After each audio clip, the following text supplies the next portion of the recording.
I'm especially grateful to Denis Eliseevich, who is joining us from warm Florida, as I understand. Denis, welcome. Thank you very much for being here. I have named and defined our episode today, our conversation today. GPS, peace negotiations, the peace GPS, the peace track, where we are at the moment. You kind of keep your finger on the pulse, you probably know more, maybe you even have some insider information. What are not only you but also Ukrainian society in general disappointed about, if they are disappointed? What were the expectations? What has been achieved and what hasn't been achieved? Well, in this context, I'll probably start with a joke. Maybe you've heard it, Dennis. A blonde gets into a car, enters the address into the GPS and drives off. After 2 hours, the GPS asks, "So where are we?" And something like that probably happens during these peace negotiations. Although I have my own subjective view, based on the duration, based on the back and forth, as we say in English. The Korean conflict, the Korean War, 1953, how long did the peace negotiations last before everything settled down? The Vietnam War, when Kissinger received the Nobel Prize and when the Americans left. Thank you. Hanoi. And in short, all the other examples that can be found in the historical, not so distant historical past. So, as I said, you keep your finger on the pulse, you observe all of this. Where are we at the moment? You know, I wouldn't draw parallels, although I used to do it myself, for example, in the situation with South and North Korea, in the situation with Vietnam. Right now, there's a kind of pendulum in Ukraine. I'll tell you, we could become the central country of Europe, the one everyone looks to in a good way, or we could become Afghanistan, Syria, the center of Europe. I'm not joking. And there could be as little as half a year left until the second scenario. Yes, basically until the end of spring. I think, well, let's say I'm wrong. Maybe it's in the details until the end of summer. If there isn't peace, a ceasefire or something like that. Society will pass the point of no return. The authorities will pass the point of no return. The state of Ukraine's economy, demography, and psychological state will pass the point of no return. And Ukraine will no longer be the same country. Well, I don't know about you, considering how long you haven't been there, the Ukraine that I still remember. All my subscribers, a huge part of my subscribers, physically live in Ukraine. That is, we are on the threshold. I already think that what has happened is reversible, but I believe we are on the threshold of the irreversible. This is the second scenario, and I think we are closer to it. There is the first scenario, which is to end the war as quickly as possible, hold presidential, parliamentary, and local elections, and start from scratch. You can call it a reboot, but I believe the system is not reformable. To make the country a gem without looking back. If I heard you correctly, Dennis, the situation is not exactly irreversible, but we are getting close to it from your perspective as recently as today. I'm talking to a person, you could say, straight from the heart of the action, from Kharkiv. That is, shelling, destruction, bombings in the full sense of the word. All of this is happening on top of a very cold winter and all the resulting consequences like power outages and so on. So, my conversation partner told me something. I'm not taking sides here, I'm just relaying what he said. He said, Sergey, no public opinion polls reflect the situation on the ground. People wanted this to end yesterday. This is literally the kind of conversation I had with a person who is directly involved in all of this. We're recording our conversation, Dennis, and there are 4 days left until the 4th anniversary and 8 days until the anniversary of the first visit of the head of Ukraine to the White House. And if I may go back for just a few seconds, perhaps the peace process, or the conversation about peace in Ukraine, began with Trump coming to the White House. No one talked about this before. If we look at how much time has passed, a year is not that much. I wish things would happen faster. Nevertheless, we have what we have at the moment. How do you see all this? What side are you on in all of this? And what steps should Ukraine take so that the dream country you often praise on your broadcasts becomes a reality?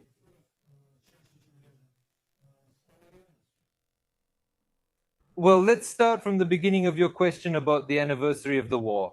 When the war started, I can't say that I believed, first of all, in a full-scale one. I was in the city of Kiev. I saw the news. I saw those idiotic speeches by Putin with his lectures. Basically, in one of the videos a couple of days before the war, he unofficially declared war on Ukraine. You want communization, we'll show you decommunization. If you remember that video, I understood everything. And when it all started, I couldn't believe that Kiev was being bombed. I felt the first shot, but I'll tell you the first thought that came to my mind. Besides cursing the government of Ukraine to myself, the authorities, until this day, until the day the war started, I had only cursed Putin. Then I cursed the government of Ukraine, but overall I thought it would be roughly the Georgian scenario. And I thought, okay, 3 days, 4.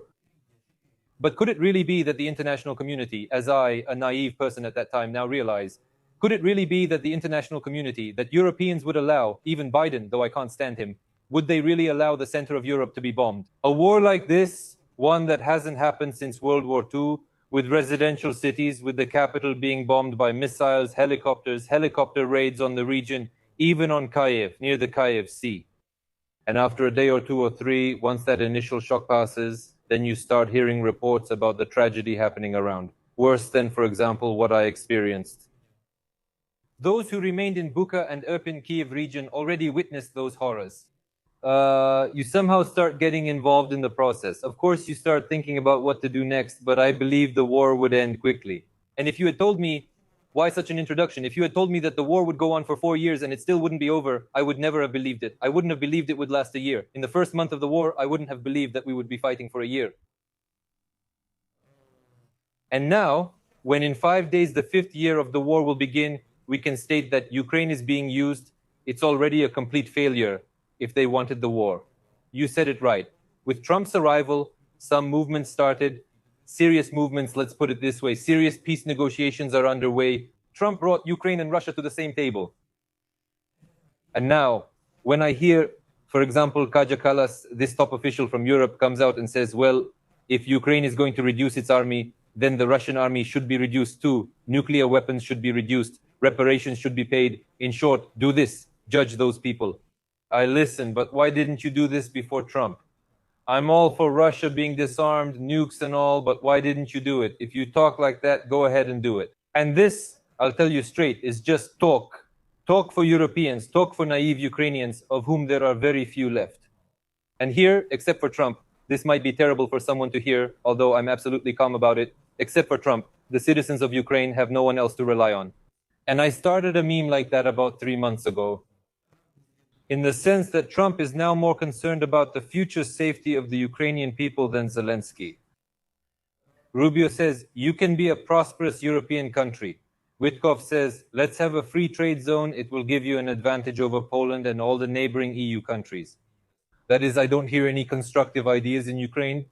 Today, at the beginning, you said that you saw my broadcast with the former Minister of Social Policy. You heard that rhetoric. You're a traitor, you're a traitor. But if I had stayed in Ukraine and said what I'm saying now, I would have been killed or put in prison, and then he would have said, that's it, that's great. You know, Sergei, you more than anyone will understand, as someone who left for America many decades ago. And as I understand it, you're a businessman, you're in this market, and you understand the value of everything. Why is this happening? The communist past, that very communist past, and the things that Tatreva said, well, whoever wants to can look it up. It's just unbelievable. This is the society Ukraine is developing in today. There are such suspicions, I don't know if they're justified or not, regarding Trump. I would like you to help me. This is a narrative that is often heard, especially from Ukrainian commentators, that supposedly something happened in Alaska and Trump somehow tied himself with some obligations to the president of Russia.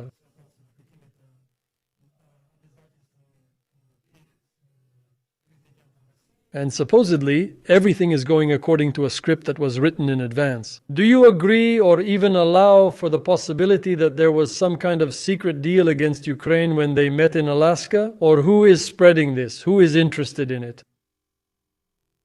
There was definitely no secret deal against Ukraine. There was an agreement regarding Ukraine and against Zelensky.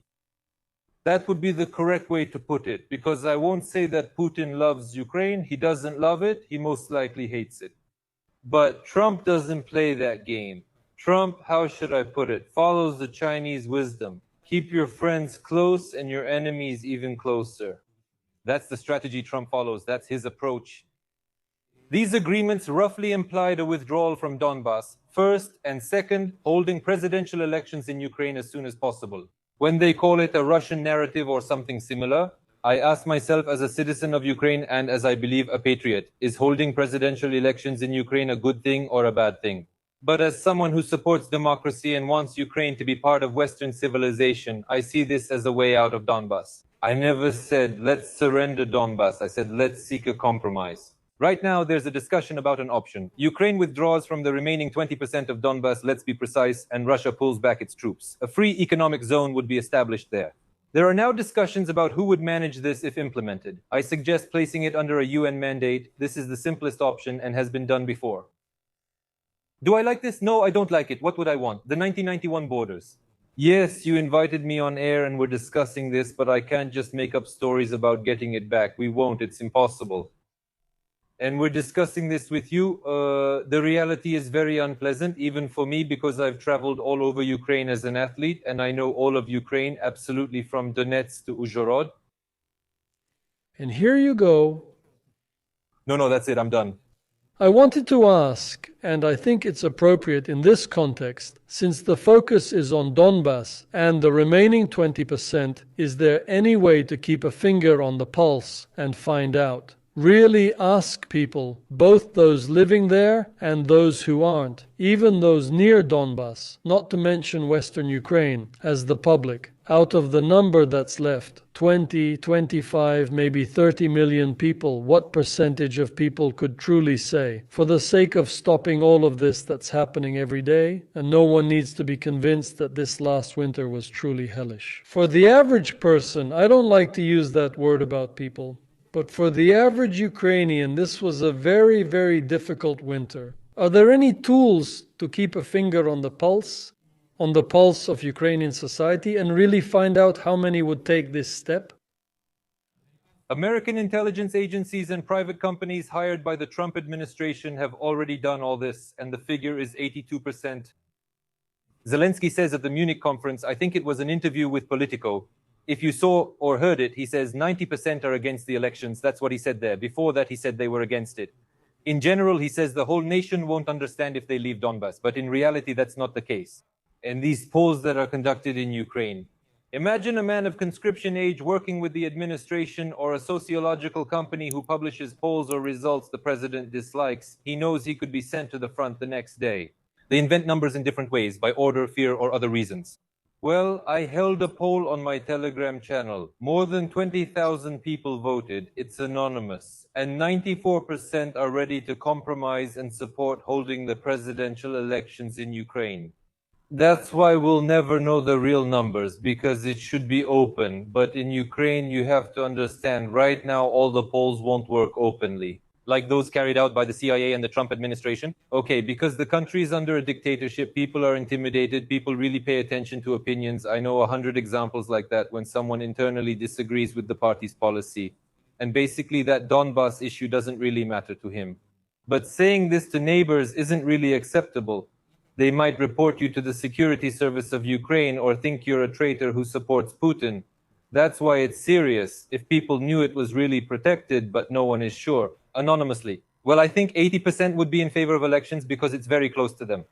Those who are for compromise, let's put it correctly, compromise. And I don't want to formulate it. I don't want to take on the negativity that Zelensky has brought. I didn't cause this situation.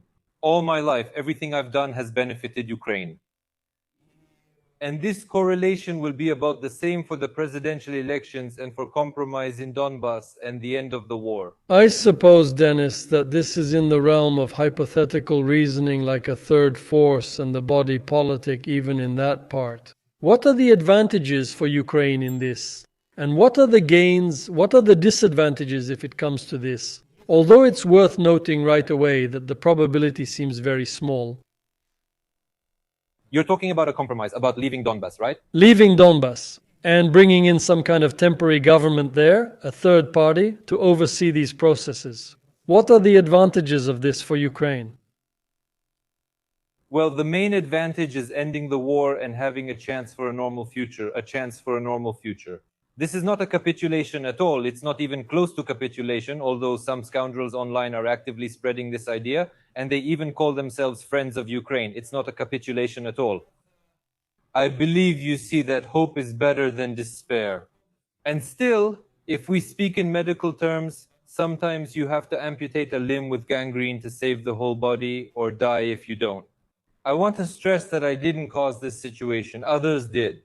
And that's the main positive out of the negatives. Well, of course, our people live there. But, for example, from this Trump welfare or prosperity fund or whatever it will be called, you could give each person currently in that territory about $100,000 to $150,000. Plus, actually, no one is taking it away from them. If someone wants to buy, just sell. There will be a corridor to Russia and to Ukraine. If you choose that direction, please, welcome to Ukraine. $150,000 for you. If you go to Russia, let Putin decide whether he wants to give anything to those people or not.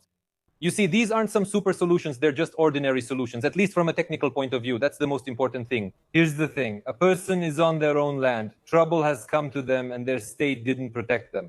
But that's not a question for me and not a question for you either. I emphasize Zelensky didn't protect them, and before him, Poroshenko didn't protect them. And these are the people you need to ask questions to, as well as the other prime ministers who were in office.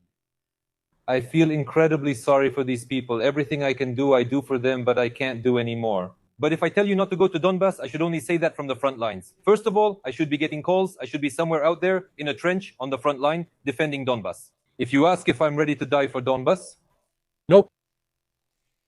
Dennis, if I may go back for a second. So you are claiming, not without reason, that during the meeting, I think it was August of last year, in Alaska, a certain roadmap was outlined, which provided for the withdrawal of Ukrainian armed forces from Donbass and the transformation of the area into some kind of free trade zone or hub.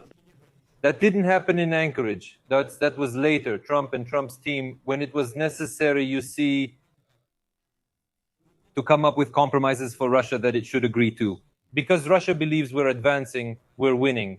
Over the past year, we've seized, stolen from Ukraine, let's put it that way, annexed 4,000 square kilometers of territory. Let everyone imagine for themselves how much that is. A country that's winning, even if slowly, really slowly, with a population that's 4 or 5 times larger, with more money, an incomparably bigger GDP, resources, an alliance with China. In short, it's a military machine. They consider a compromise to be simply stopping. The Trump administration comes up with a brilliant move in the free economic zone. All of this happened after Anchorage. I support things like this. In fact, I wish all of Ukraine became such a zone, but even in this format, it's still, in my understanding, the economic aspect is about creation. It's a compromise. And even if it will be used jointly with Russia, I honestly don't care what Russia does. I'm concerned about our own affairs. Then, I repeat, Witkoff is talking about a free trade zone. That's something completely different. That's for all of Ukraine. So imagine an American company comes to Ukraine, physically builds, let's say, some kind of production facility, opens it, produces goods, and sells them anywhere duty-free. Dennis helped me understand the level, I wouldn't say hatred, but some kind of animosity again of the average Ukrainian. Kyiv, the capital, any regional center, what the polls show about Ukrainians' attitude toward Trump is 70 to 75% rejection, even hatred. It's coming from all social networks everywhere possible. What is all this caused by? Is it caused by the statement, "I'll stop it in 24 hours"? Or what provoked this level of intensity? That's the only question I believe in.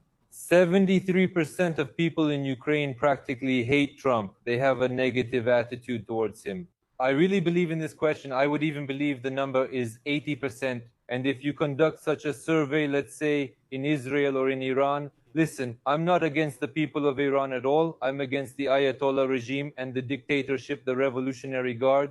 There, people come out and hang up posters and banners saying, "Trump, save us. Thank you, Trump. You're the best. You're great." But in Ukraine, they hate this because I don't remember if we discussed this last time. 95% of the media in Ukraine is controlled by globalists and Soros, and there, an agenda is being pushed against Elon Musk and against President Trump. What does this look like in practice? People get their information from central websites. 90% live and read information. They perceive things through headlines. The headline there says, Trump said this. But if you look at the original, it's actually something normal that Trump did.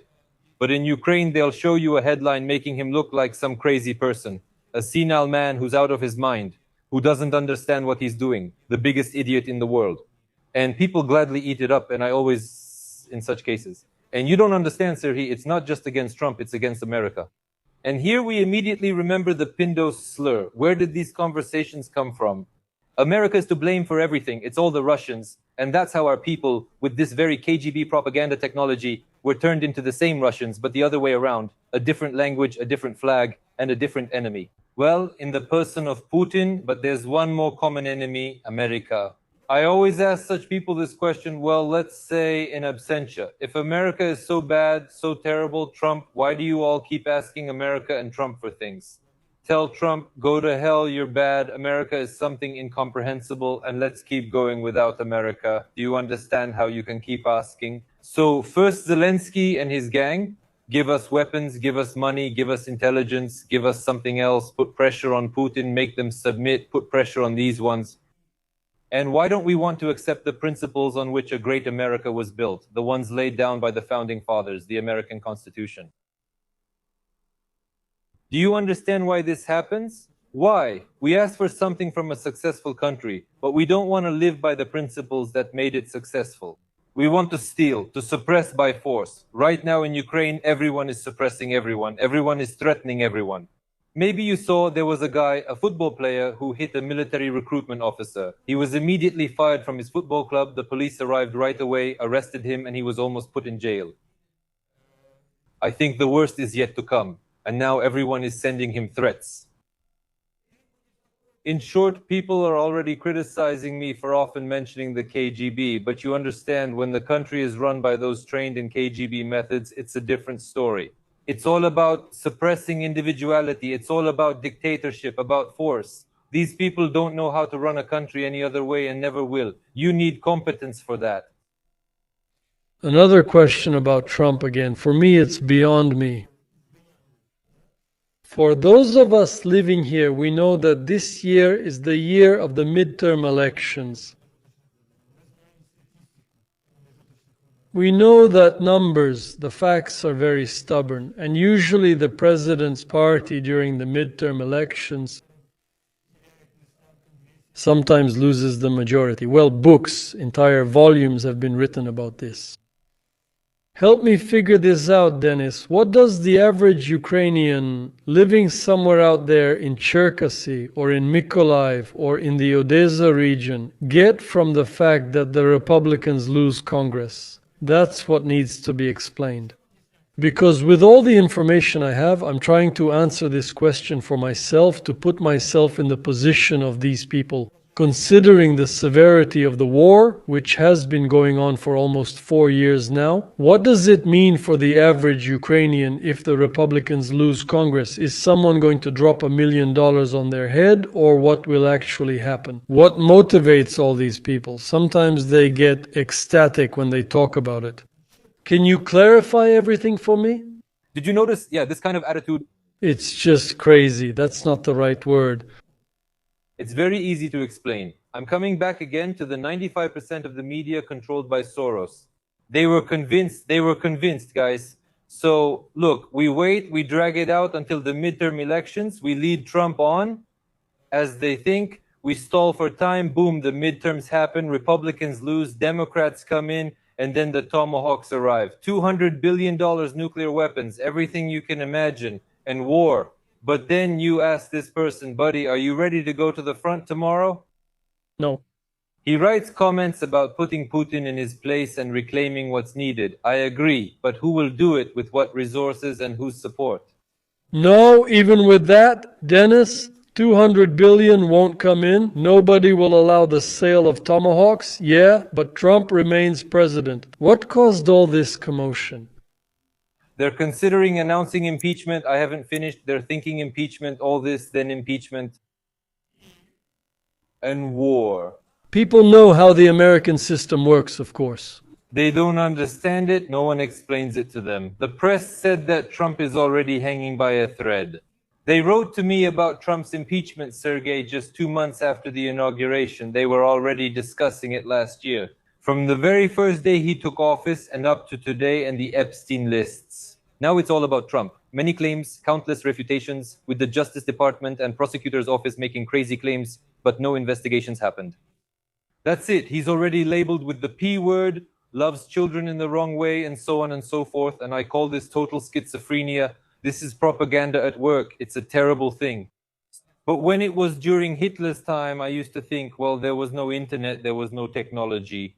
But when in the era of the internet, YouTube, Telegram, you can access all the information, there's already artificial intelligence, you can check, listen, choose your own content, no one can force it on you anymore. People are still like that, you have to give them credit. But billions were invested in this. Propaganda here, I have to say, is more than just television or radio or newspapers or the internet. Today's spirit, there is a specific spirit behind it. But let's, Dennis, start on a more optimistic note, because we've called our meeting the GPS of peace negotiations. Where do you see this whole process now? What is hindering it? How can it be accelerated? And what will be the outcome?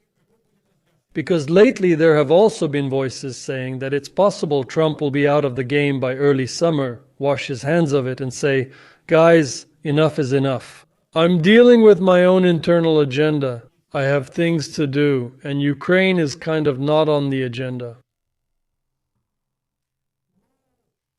Well, it's hard to determine by the GPS tracker. I told you at the beginning of the broadcast about this pendulum, and the location is not defined. Everything can fall apart literally at any moment. And also at any moment, crazy progress can be achieved. I'll tell you what can lead to progress. Budanov and Arakhamia, as part of Ukraine's negotiation team, want peace. We have a unique situation right now, really. For example, The Economist wrote yesterday, but they interpret some things incorrectly. They write that the Ukrainian negotiation team is divided into two parts. The first part is Budanov. Well, they write Budanov, but I know Arakhamia, who is for peace. The US knows the window for peace is closing, and failing to achieve it would be disastrous. Even if it's unpleasant, peace is still necessary. The second part is controlled by the former head of the president's office, Yermak. They're stalling negotiations and meddling because certain interests see it as business. And that's why I'm thinking about Zelensky, since you're the president of the country, and as president, you should have a vision. And based on that vision, you should determine the composition of the delegation with a specific purpose. But the president says he's for peace, while those others are for war. And the president himself, off camera, is actually very much for war, if it helps him stay in power. And it will help him stay in power. So that's the mess we're in. But, I repeat, a breakthrough is possible. Right now, what's being discussed in the negotiations is technically how to separate the troops, meaning it's not about politics, but technically how to do all of this. Because they've come to the conclusion that it's important for the military to be ready first. If tomorrow politically they say, guys, let's separate peace and no one should shoot, it's easy to say that. With hundreds of thousands of soldiers present, it's clear. Saboteurs, special services, and drone warfare are active. Any idiot can launch a drone and make claims. They began creating a casus belli again. It's a complicated process and people are working on it now.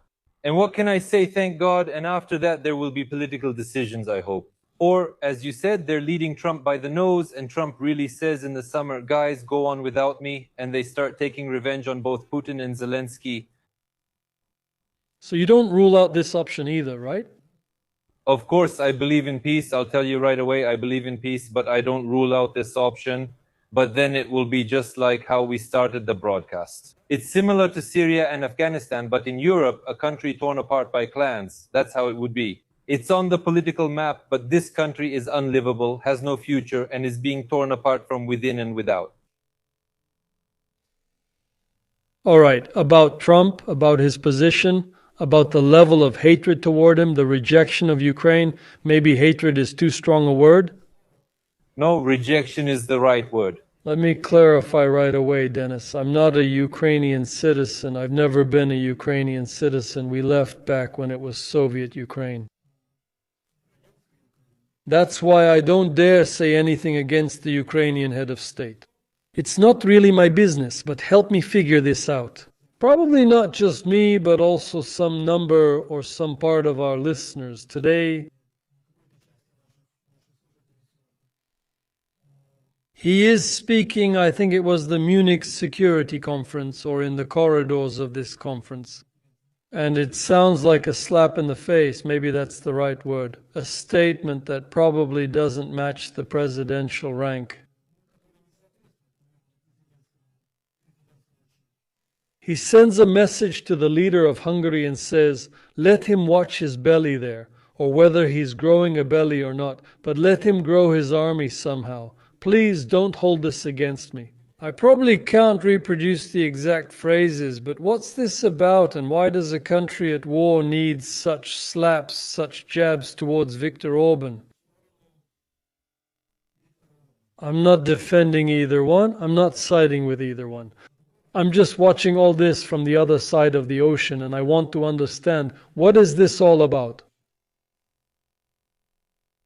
Is this the Kriviri School of Diplomacy? During the war, we ended up falling out with everyone except Romania, I think. We fell out with Hungary, with Poland, with Slovakia, with Slovenia. Basically, we fell out with everyone. But in the case of Orban, it's a game again played by the leftist globalists who have taken control of Zelensky. You know, Hungary in the elections, and Zelensky is trying to take him down. He said that Orban Viktor needs to think not about growing a belly, but about building up the army. That's a failure. That's a failure. You see, for example, I consider Putin my enemy, but if I were president and I wanted peace, it wouldn't be proper to go out and insult him with foul language. That's just not how it's done. That's just not how it's done. And this is the same case here. It's terrible. It's disgusting. Today I'm watching the Peace Summit, the one with Trump, for the first time. And there were Javier Milei and Orban sitting together, and Milei was laughing and joking with him, singing some songs, making jokes. It's not a question of whether I like it or not. As you correctly said, Orban aside, is this beneficial for Ukraine or not? Zelensky, forgive me for being blunt, is measuring dicks with everyone, with Putin, with Trump, with Orban. He has personal issues with everyone. He seems to be a traumatized person. He has personal issues with everyone. He needs to measure that organ with everyone. But what will happen to Ukraine? So Hungary said, fine, if you block the Druzhba oil pipeline, we won't supply you with diesel. Think about it, Sergey. What is diesel? Well, diesel fuel, diesel oil. What does it mean at a time when all businesses in Ukraine are running on generators powered by diesel fuel? And our neighbor says, if you act like this, we won't give you anything. I think simply, Dennis, the issue here is much deeper. Because if this is a school of thought, we're not talking about individuals now, we're talking about society, since the president represents society. In general, every time there's an attack against another leader, during an election campaign, attacks of this kind actually add points to that leader. When another leader of another country speaks so dismissively, if I put myself in the position of a Hungarian, I would actually do the opposite. In any case, that's how Americans react when someone speaks dismissively about their leader. But the second, probably no less important detail is, what about the next generation of the political elite, if it exists?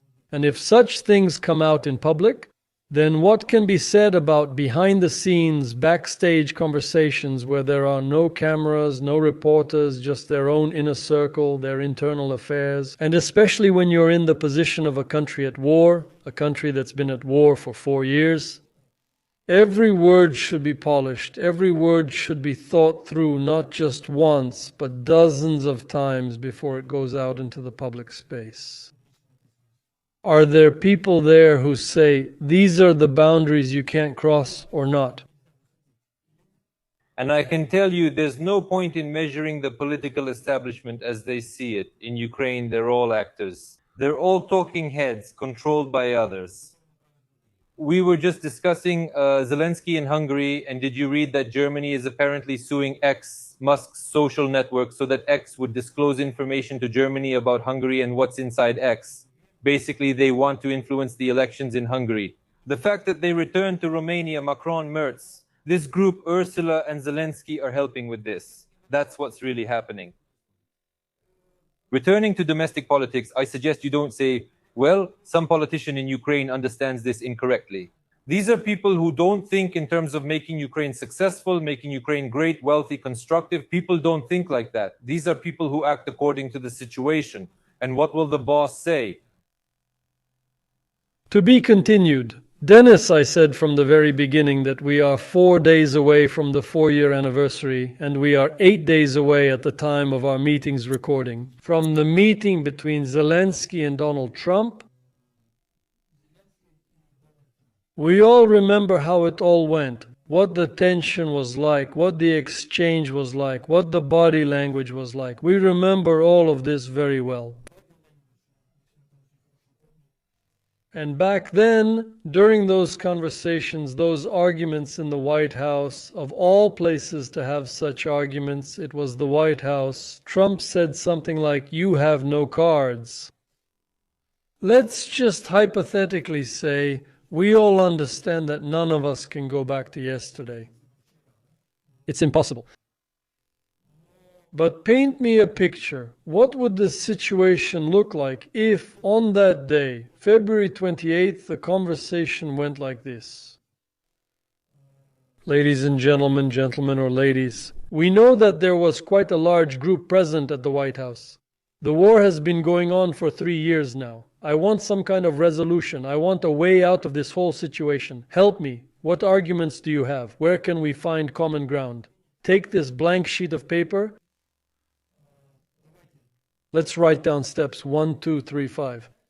If a conversation like this had taken place just 10 days less than a year ago, what could the situation look like today? According to Denis Eliseevich, it's already been about 6 to 9 months. There would be peace in Ukraine if Zelensky and his team had worked with this approach. Peace would have come within 2 to 3 months.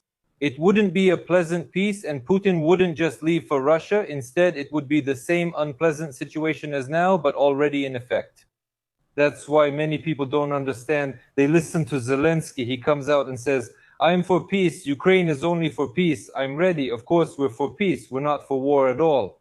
But by his actions, by, as you said, his body language, his expressions, by everything you can see, he doesn't want peace. He's just pretending. And Simon Schuster, in this Atlantic article, he wrote that basically Zelensky's strategy is to pretend, and this is acknowledged by everyone inside. The strategy is to pretend in front of Trump that we want peace. And as if Putin doesn't want it. Look, let's go, Gavka, let's bomb Putin. No one sincerely, neither Zelensky nor his team sincerely wants peace. And what you said, that would be absolutely the right thing to do, and that's what I would do. And indeed, there are no cards, but Zelensky believes he has one card. Zelensky believes his card is the one we've already discussed. The midterm elections defeats. I think that's the only strategy he has. In general, actually, he lives situationally just to stay in power today and keep his schemes, but globally, his strategy is to hold out until the midterm elections. And then, as they see it, these same people openly supported Kamala Harris on election day, on the night of the US elections. And so they think, now our dear Democrats, now some Blinkens will start coming again. Money, weapons, everything will go differently somehow. We'll squeeze Trump, and that's basically the angle and the mode in which Zelensky is trying to buy time. And, you know, it's working out pretty well. It's already the end of February.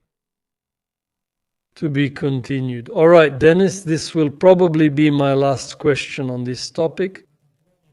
Still, I agree about this GPS tracker.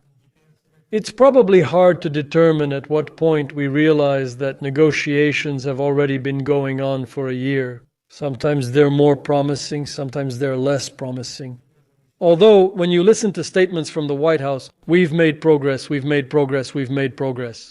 Or maybe we're missing something. Everyone is negotiating or imagines things or presents wishful thinking as reality. Still, give us your forecast. Even though making predictions is a thankless task, maybe you have some insights. What can we count on? As we say in English, cautiously optimistic, where we can be optimistic, at least to some extent.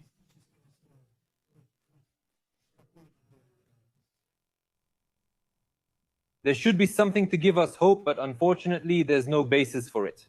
Regarding the forecast, I can repeat the prediction I made based on the information I had at the end of last year. These are elections in May or let's say in the summer, but it doesn't fundamentally change anything. Spring, summer elections.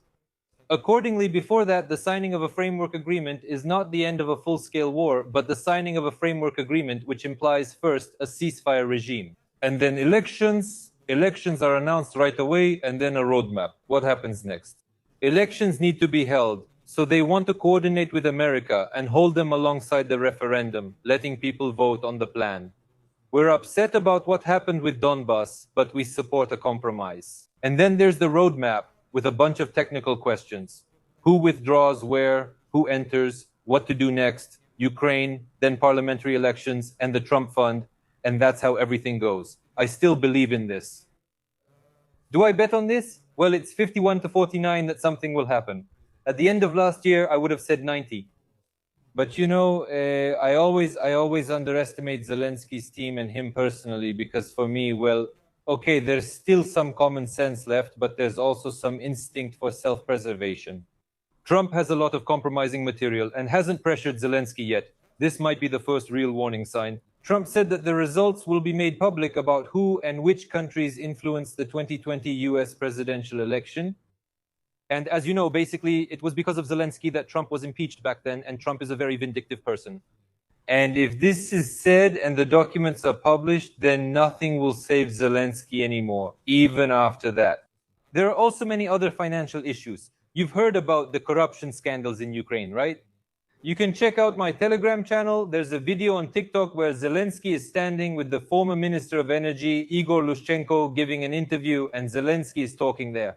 These thieves, these crooks were stealing our money and sending it away, and this minister is just standing there nodding, yes, yes, yes, yes, yes. And then he gets caught in this scheme for stealing $112 million in a country without electricity. My family, your friends, and everyone else are suffering. And they stole 112. That's just one episode, Sergei, $112 million, and everything is fine.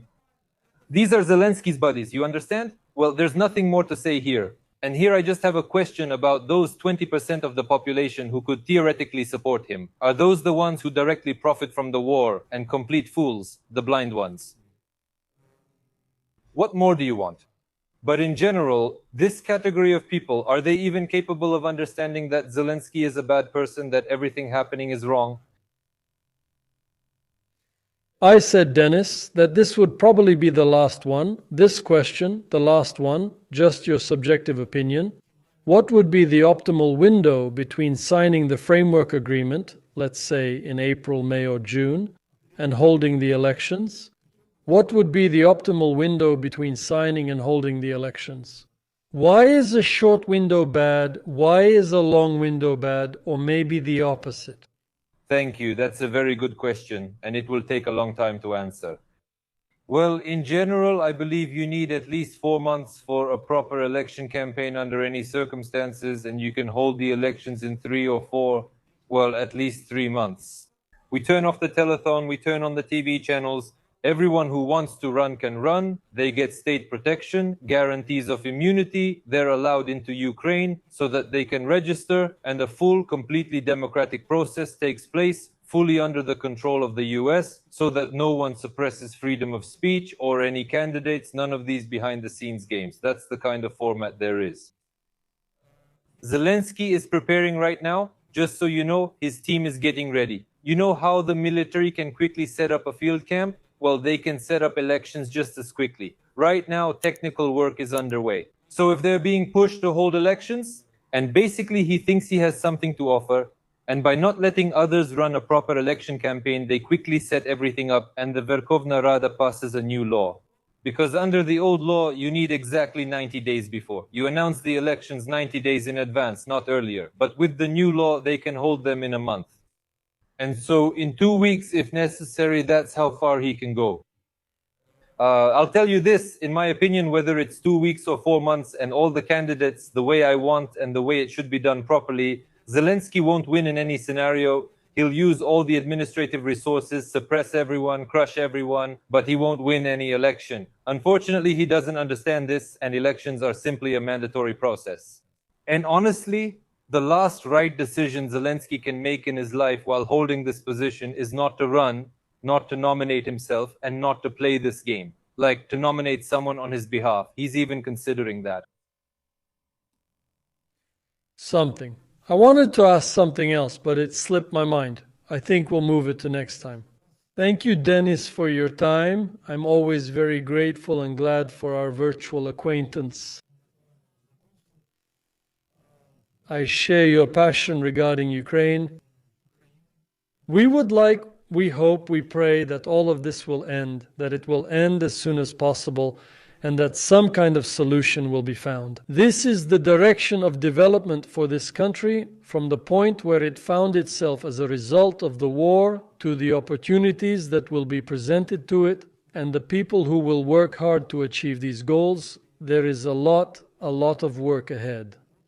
Once again, I want to express my gratitude to you for being here, and I wish you continued success. And I hope for another meeting like this, and not just one, in this format. Thank you, Dennis.